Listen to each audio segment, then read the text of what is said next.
Oui, la phytothérapie peut être une aide, une solution dans les différents troubles du sommeil. Pour deux raisons. La première raison, c'est que les indications des benzodiazépines comme somnifères sont très restreintes du fait de leurs effets secondaires et du risque d'accoutumance. Le deuxième point intéressant avec la phytothérapie dans la prise en charge des troubles du sommeil, c'est que l'on va pouvoir individualiser la prescription en fonction des différents troubles du sommeil, troubles d'endormissement, réveil nocturne, réveil matinal. Et bien sûr, on regardera aussi si ça se passe sur un terrain anxieux ou pas. Et en fonction de cela, on indiquera certaines plantes. Le choix des plantes va dépendre du type du trouble de sommeil et aussi si on se trouve sur un terrain anxieux ou pas. Si on n'est pas sur un terrain anxieux, l'association Escholzia valeriana va prendre en charge la plupart des troubles d'endormissement, réveil nocturne, réveil précoce.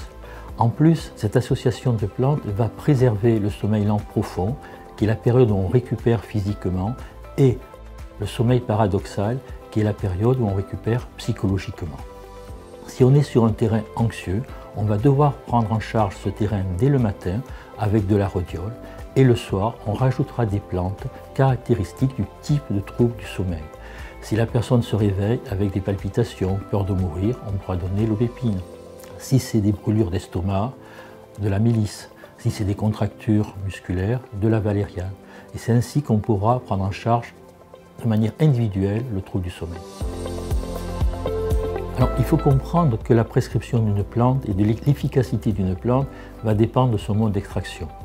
On peut avoir des tisanes où on va avoir une extraction hydrique avec un certain type de principe actif et les tisanes peuvent être conseillées pour des troubles du sommeil très légers. Dès que l'on va être dans une prise en charge beaucoup plus importante, il faudra prendre des extractions qui prennent le totum de la plante et qui de ce fait-là vont avoir une efficacité, je dirais presque médicamenteuse. À quel moment les prendre? En général, on va les prendre le soir bien sûr, puisque c'est pour dormir. On va les prendre 10 minutes avant d'aller au lit, mais il faut savoir que la phytothérapie va mettre entre 10 à 20 minutes pour agir.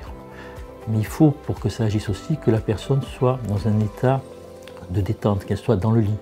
Si la personne continue à être active, l'efficacité de la plante va être diminuée. Un autre intérêt de la phytothérapie, c'est dans les cas particuliers des réveils nocturnes. L'association aubépine-passiflore permettra un rendormissement beaucoup plus rapide, mais surtout d'avoir un réveil de bonne qualité et de ne pas se sentir vaseux toute la matinée.